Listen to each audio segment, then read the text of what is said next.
Olá pessoal, tudo bem? Seja mais uma vez muito bem-vindo ao canal Polêmica ou Verdade. Aguarde mais um pouquinho que o vídeo já vai começar.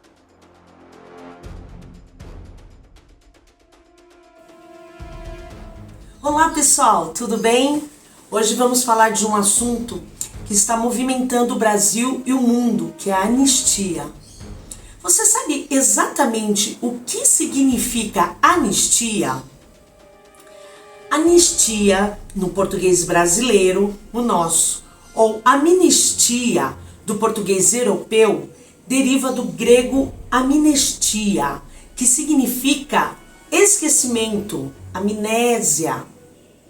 Já no latim tardio, amnistia significa perdão, cancelamento ou renegociação de dívidas. Ou ainda, um perdão estendido pelo governo ou a um grupo ou classe de pessoas, geralmente por uma ofensa política, de um poder soberano de perdoar oficialmente certas classes de pessoas que estão sujeitas a julgamento, mas ainda não foram condenadas.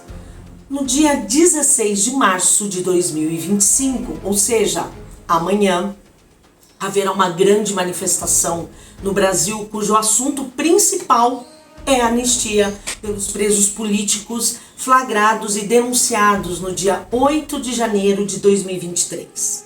Autoridades legislativas, articuladores políticos, ONGs e grupos religiosos do país e de fora do país também movimentam-se juntos com a população para o sucesso, não só do evento, mas para que haja efeito prático no país da soltura de centenas de pessoas.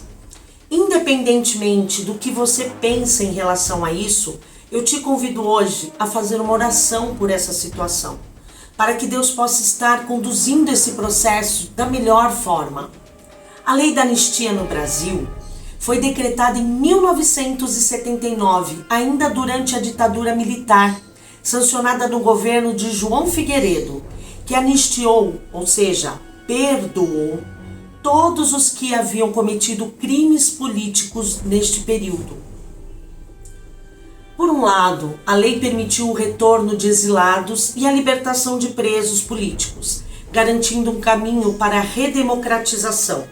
Por outro lado, impediu a responsabilização de autores de violações de direitos humanos, gerando questionamentos até hoje. Na própria Bíblia, existem registros de reis que em um determinado momento fazia indulgência de presos. Normalmente era em época de Páscoa, onde escolhia-se uma pessoa, um preso, para receber o perdão e ser solto. Nos tempos de Jesus, este foi preso, apanhou e teve a morte de cruz. Sua acusação?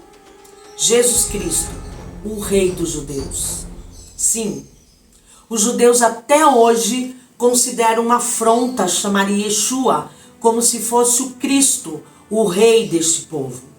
Por essa razão, Pôncio Pilatos lava as mãos para se eximir da responsabilidade pela morte de Jesus Cristo. Ele fez isso quando viu que não conseguia nada e que o povo estava começando a se revoltar. O que Pilatos disse? Segundo o texto, no Evangelho de Mateus, no capítulo 27, Pilatos lavou as mãos diante da multidão e disse: eu não sou responsável pela morte desse homem. Isso é com vocês. Pilatos era o governador da Judéia e tinha o poder de decidir se libertava ou não Jesus Cristo. Na Bíblia, o indulto é a graça de Deus, que concede perdão dos pecados e reabilita o homem pecador. Deus atua como soberano, que concede indulto, e não como juiz que aplica a lei. A justiça de Deus é gratuita e não é proporcional aos méritos humanos. Para o apóstolo Paulo, a condição para beneficiar da anistia de Deus é a fé em Jesus Cristo, aquele que não foi anistiado por Pilatos. O texto de Efésios 2:8 diz: porque pela graça sois salvos, por meio da fé, e isso não vem de vós, é dom de Deus.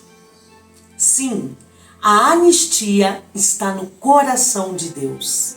A graça é uma dádiva de Deus e não uma recompensa por obras. A salvação é pela fé em Cristo. A salvação não vem de nós, mas é um dom de Deus. Neste mundo, você precisa de salvação para quê? O nosso corpo, ele não foi criado para ser um corpo corruptível. Ele foi criado como corpo incorruptível, um corpo cuja glória de Deus permanecia. Porém, agora o nosso corpo não é corruptível à toa. Quando Deus criou o homem, ele já tinha um plano para a humanidade reinar com ele. Mas o homem não percebeu a sua realeza diante de Deus e toda a sua criação. Fez o contrário, entregou o governo deste mundo para um que encontra-se caído da glória de Deus. Adão, ao comer o fruto da árvore do bem e do mal, entregou o seu reinado a Satanás e este, por sua vez, trocou de lugar com o homem. Ele hoje governa o mundo, como a Bíblia diz no livro de 1 João 5,19. O mundo jaz no maligno. E você, assim como eu, toda a humanidade, nós fomos lançados ao abismo, que na verdade é a morte eterna, separação total do homem com a glória de Deus. Deus visitava sempre Adão lá no jardim do Éden e eles tinham comunhão um com o outro. Agora, as pessoas nem sequer conseguem acreditar que há alguém que criou tudo isso para a sua glória. Sim, querido, para a glória de quem te criou. Um ouvinte meu disse que tudo isso é bobagem, tudo balela, né? Agora explique-me, por que no DNA há uma assinatura em tudo, absolutamente tudo que existe no mundo, e inclusive em você, em mim, e pasme, a assinatura é a mesma para toda a criação. Temos oportunidade de sermos indultados ou anistiados por Deus, mas sim, precisamos pedir essa anistia e contratar um grande advogado. O seu nome é Jesus. No livro de 1 João 2,1, o apóstolo carinhosamente adverte: meus filhinhos, estas coisas vos escrevo, para que não pequeis. E se alguém pecar, temos um advogado para com o Pai, Jesus Cristo, o justo. Entregue sua vida ao Senhor Jesus e receba a justa anistia do dia de hoje, de amanhã e eternamente. E Jesus Cristo está à porta e batendo para que você abra, que você possa ceiar com Ele e Ele com você. Deus te abençoe.